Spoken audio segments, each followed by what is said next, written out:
Komutanım. İyi misiniz? Gel Çaylak.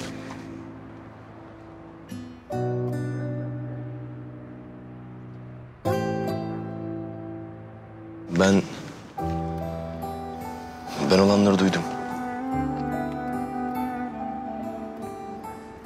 Nişanlınız.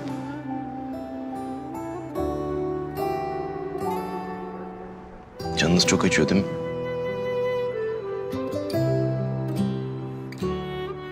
Kalbime ucu kor bir demir soksalar.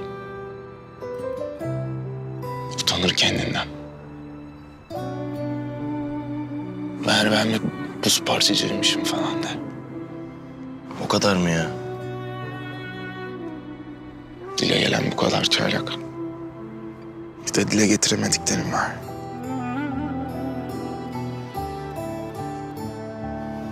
Komutanım, biliyor musunuz? Ben hiç aşık olmadım.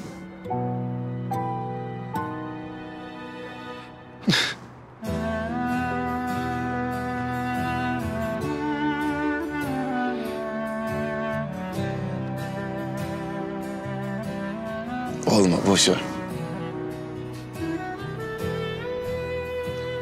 Hayat çok kıskanç Çaylak. Hele gönlünü verdin mi bir başkasına, canına okur senin. Duvardan duvara vurur seni vallahi. Ama çok güzel ya.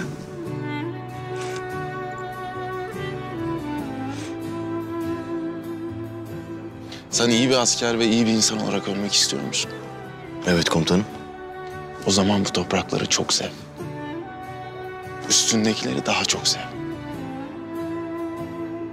Elinde silah görenler kalbinin atmadığını, gözünün yaşının akmadığını sanmasın. Tamamdır komutanım. Aklımda tutacağım. Anlaştık. Anlaştık. Hadi görüşürüz.